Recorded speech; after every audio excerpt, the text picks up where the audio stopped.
অনেক আগে থেকেই ইসরায়েলকে বয়কটের আহ্বানে সরব ছিল ফিলিস্তিনপন্থীরা, তবে এইটাকে এতখানি সাড়া এর আগে কোনোদিন মেলেনি। এখন জন্ম সনদ দিয়ে খোলো বিকাশ স্টুডেন্ট অ্যাকাউন্ট। নিজের বিকাশ নিজে কর।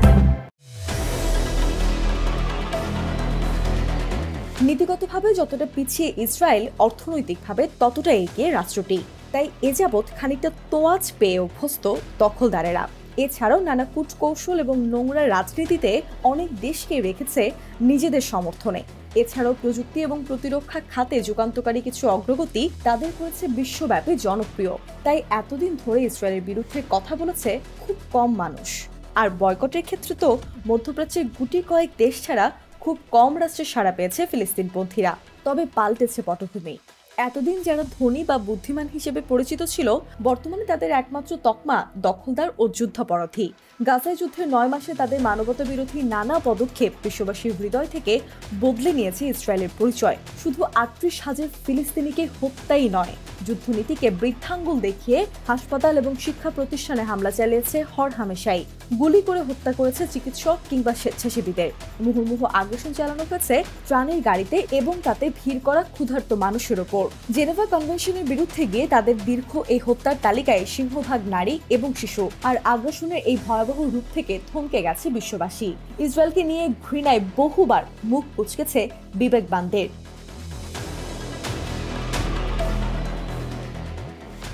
তাই লেবানন ভিত্তিক গণমাধ্যম আল মায়াদিন বলেছে, বর্তমান যুগ ইসরায়েল বিরোধী যুগ। প্রতিদিনই দেশটি হারাচ্ছে সমর্থন, জোরালো হাওয়া লাগছে ইসরায়েলকে বয়কটের পালে। ইসরায়েলের বিভিন্ন গণমাধ্যমেও জায়গা পেয়েছে এমন প্রতিবেদন। সংবাদ মাধ্যমগুলো বলছে, লাগাতার বয়কটের এমন রবে মারাত্মক ক্ষতিগ্রস্ত হচ্ছে ইসরায়েল। শুধু সামরিক নয়, প্রতিটি ক্ষেত্রে বড় আঘাত হানছে বয়কটের এই উদ্যোগ। দেশটির ভাবমূর্তি প্রায় মাটিতে মিশিয়ে দিচ্ছে তাদের এই বিতর্কিত ভূমিকা। বয়কটের ফলে বড় ক্ষতির মুখে রয়েছে দেশটির ব্যবসা খাত, যাতে চাপের মুখে পড়েছে ইসরায়েলের অর্থনীতি। এছাড়া মিত্র হারানোই চাপ বাড়ছে প্রতিরক্ষায়। আগে ইসরায়েলকে রক্ষায় যারা এগিয়ে আসতো সবার আগে, বর্তমানে ইসরায়েলের দিক থেকে মুখ ফিরিয়ে নিচ্ছেন তারা।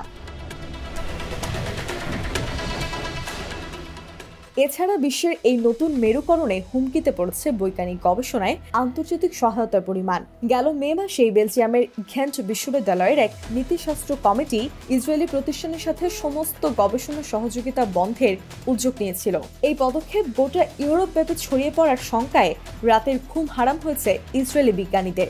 কারণ গবেষণার দিক থেকে ইসরায়েলের অর্থ ও সহযোগিতার মূল যোগান আসে ইউরোপ থেকে। একই কথা বলছে ইসরায়েলের খ্যাতিমান জীববিজ্ঞানী ইরান সেগাল। তার মতে, যুদ্ধ নিয়ে ইউরোপীয় দেশগুলো আহ্বান মেনে চলা উচিত ইসরায়েলের। কারণ ইউ রাষ্ট্রের সহায়তা না পেলে ক্রমেই বড় বিপাকে পড়বে ইসরায়েলের শিক্ষা খাত।